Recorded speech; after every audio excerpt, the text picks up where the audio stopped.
I'm Pato, and here are movies that I watched in June, starting off with Tetsuo the Iron Man.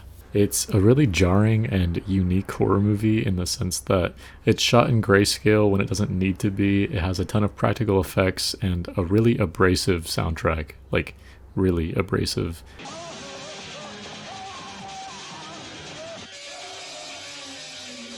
The pacing is so fast and there's very little dialogue initially, so half the time you're just trying to figure out what is happening on screen, but you never really get a chance to catch up. The pacing is so fast, and that's its biggest fault in my eyes. It starts devolving into this like nightmare amalgam that's half Takashi Ito short and half Shintaro Kago manga. The third act to me was where I kind of stopped enjoying the movie. It feels like it's sustaining a high note for way too long and results in tinnitus. On paper, wanted to like this a lot more than I did, although I still came away enjoying it. That same night, I tried to double feature In the Mood for Love and fell asleep. Woke up right in time to spoil myself though, so that's cool. Anyways, it's not that this movie was boring, although in a lot of ways it is his most subdued and measured, I guess. It feels a lot less kinetic than his other movies do. Great framing, great colors. The recurring song motif is also great in this one. Not much else to say. I wish I could have seen this in better context because so many people rave about it, but I think I just kind of soured this one for myself. Unlucky. Then I tried to dip my toes a little further into watching silent films. I've already seen some Chaplin ones, so I tried out some Buster Keaton shorts and really enjoyed them. Visual gags are super memorable, they're a lot shorter, and the airtime just feels so dense with like joke after joke after joke. Really easy to sit through, still surprisingly entertaining, and really over the top. I kept the trend going and watched City Lights by Charlie Chaplin, which ended up being a really moving romance. I expected to just laugh and ended up crying through the credits. It's a lot more emotional than I thought it would be. It's feature length and none of the runtime lulls. It is constantly funny, it escalates, and every direction it goes is unexpected, over the top, really well choreographed, directed, lit, etc., etc. It's just really impressive on like every front possible. I understand why this is his most beloved movie. Speaking of beloved movies, I finally watched Cabaret, which ranks pretty highly in the queer-coded, dark tone musical subgenre, that and Rocky Horror Picture Show, and I really liked this movie. That being said, there's a love triangle in it that I just didn't really care for. Not that it was written poorly, objectively, it's still an interesting premise and escalates well. This whole thing is adapted off of a Christopher Isherwood short story, so it's still quality writing, but performance-wise, the two male leads just felt so flat, especially in comparison to Liza Minnelli, who stole the show. I mean, this is her movie, period. That being said, everything that happens within the cabaret is so divine and otherworldly, just oozes charm and charisma and is amazing. And that adds to this meta element of what the cabaret is meant to represent, which is the last place of respite for the people of Berlin to be able to forget one song at a time about the Nazi occupation that's happening outside of its doors or sometimes within its doors. It's unabashedly political and still relevant today. Just great all across the board, minus the romance, which admittedly does make up a pretty big chunk of the movie. This next movie was one of the best theater experiences that I've had all year. Watching it in a full crowd first week of Pride Month was religious. But I'm a Cheerleader is an early 2000s rom-com that is so campy and cloying and over the top. It's about a conversion camp. One of the counselors is RuPaul, just to set the tone. And it is just constant inside jokes and poking fun at homophobia through a super exaggerated lens. Despite how funny this movie is, there's still a very sincere and earnest message at its core about self-acceptance that really resonated with me. I wish I could have seen this when I was younger, but as an adult, it was really therapeutic to recognize younger me on screen and be able to both laugh and cry about it, especially in a room full of strangers who were doing the same. Again, the theater experience of it was so nice. Everyone being in on the same jokes makes you realize how universal our experiences are, and a big part of queerness, especially growing up, is feeling alienated. So Yeah, full circle, just so much good energy in that room. Happy belated Pride, everybody. I hope you were all so gay. Before I lose the film bros, I watched another black and white silent film, guys. Please come back. Buster Keaton's Sherlock Jr. is a cut above anything that I've seen of that era. The tension that it builds in like the pool game, the stunts with the train, the frame in the frame, like him being in all the movies, some of the coolest stuff I've ever seen, just period, in a movie. No idea how they did that in their era. Super impressive. Again, just, yeah, wow. Hello, moviegoers. This is Mr. J speaking to you for Dreamland Studios. This beautiful mobile home you see before you is the current hideout of the notorious Beauty Divine, the filthiest person alive. Pink Flamingos was my first John Waters movie, and I quickly realized that that meant I was unprepared for everything that was going to happen. It lets you know immediately that it is going to be low quality and affronting, but to an extent that you cannot predict. There is some vile shit going on, and unluckily enough, I saw this in theaters, and so it made it even more uncomfortable to be sitting right next to someone, while stuff like sex scenes with chickens being killed in the middle and like utilized. There's one part where a man is just gaping his asshole for like 30 seconds, and then most famously is Divine eats dog shit. It's gross for the sake of being gross to a certain point, but seeing it in a packed crowd that laughed nonstop, there was something infectious about it to a certain point where in the last 15 minutes I was laughing too. I underwent a complete character arc while watching this. I left the theater and thought it was fine. I don't know how, but it did manage to win me over, even just a little bit. Another disturbing movie that I saw, although less directly disturbing, is Dogtooth. This is a domestic horror movie by Yorgos Lanthimos, so same director as The Lobster, and it has a similar sort of sterile, unsettling, uncanny feel to it all. This is about a family where the parents have taken complete control over their children well into adulthood and forbid them from going into the outside world and then just feed them misinformation. You, as an audience member, are trapped in this house with them where you just get to see these family dynamics play out really uncomfortable and hair-raising scenarios.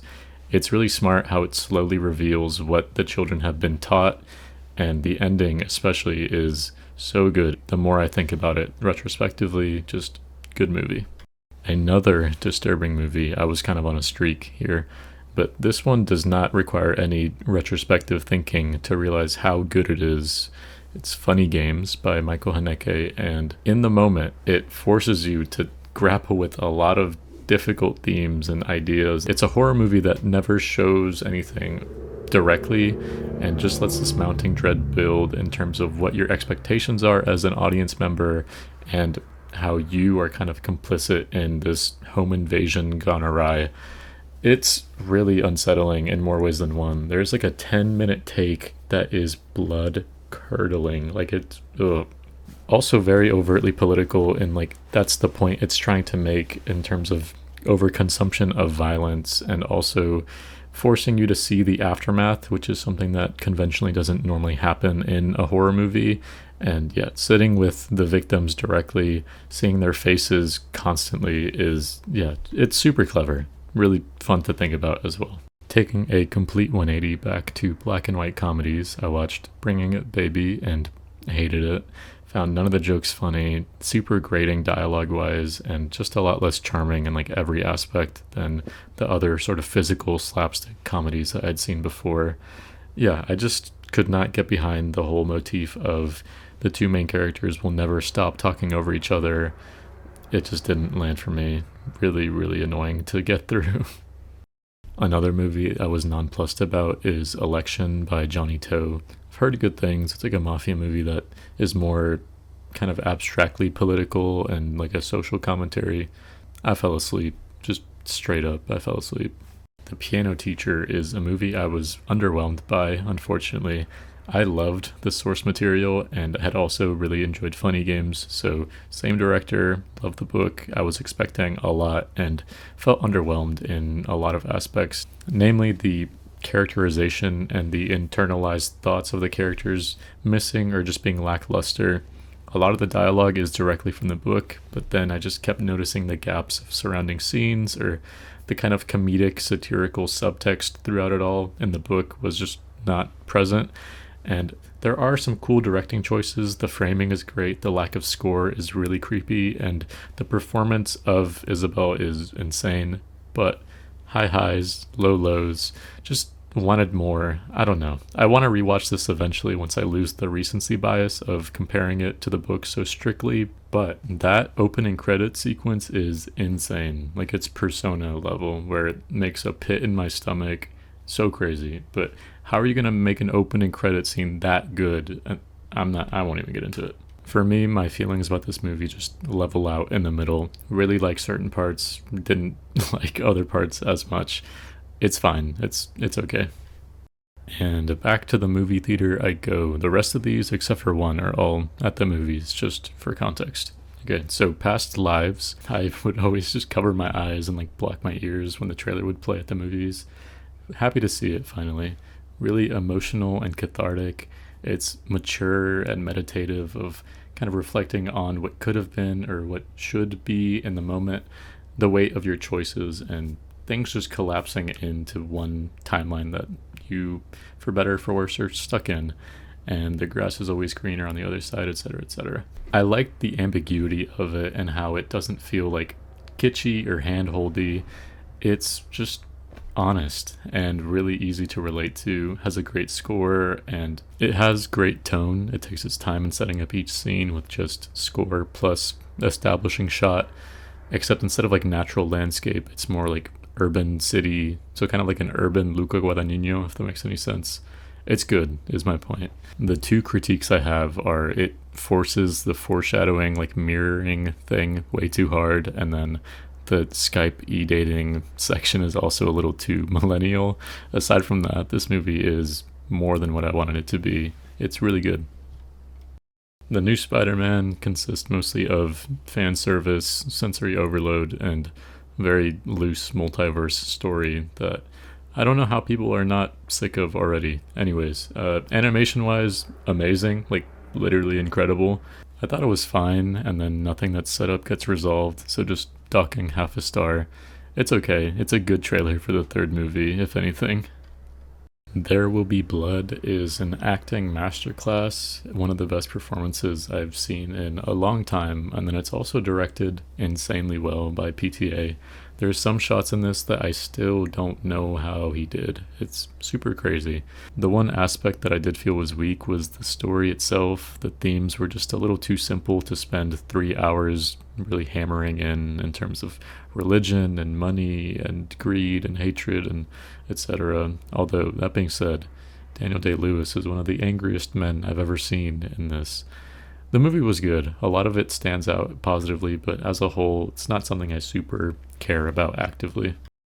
Do the Right Thing is so heavily stylized and of an era, and it's still aged so well to the point that it's disheartening to see that the only thing that changes are the names and the cycle never breaks, especially with the last 10 years of police brutality protests that have gone on in America. It's impossible to watch this and not have a very visceral reaction. I cry at everything, but it was a different type of crying that hurt a lot. I was really surprised at how affected I was by this. At its core, though, it's not about sadness, it's not mopey and depressing, it's just visceral and honest, and still highlights a sense of community and belonging and how it can be divided by hatred if we allow it to. It poses really important questions but doesn't claim to have the answers. Yeah, definitely watch this if you haven't. The next movie I watched was The Trial, the Orson Welles adaptation of the Kafka book, and I was really surprised at how well this worked.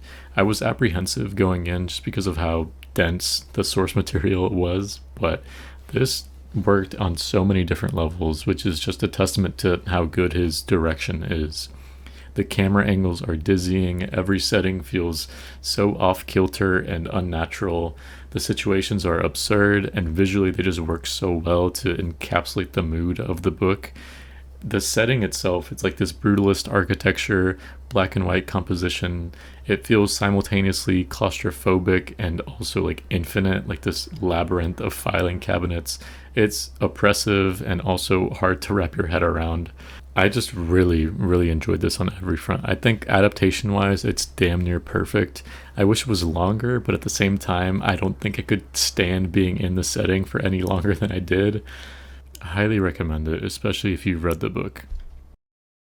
And last movie I watched in June was Asteroid City, which is the most Wes Anderson movie he's made yet. Imagine if you put everything that he's made in a blender and then there were chunks of Moonrise Kingdom and French Dispatch. That's how I would describe this movie. There's a lot of meta elements of like story within a story or a story about trying to tell a story. And then the kind of stage play or like the movie itself, there's a lot of familial drama and childhood self-discovery. I'm comparing it to his other movies a lot, but it still feels very distinct. It's his most self-aware thing ever. A story within a story about a director trying to tell a story, and definitely feels like he's being self-reflexive in that sense. And then the movie proper is also pretty unique in terms of practicality.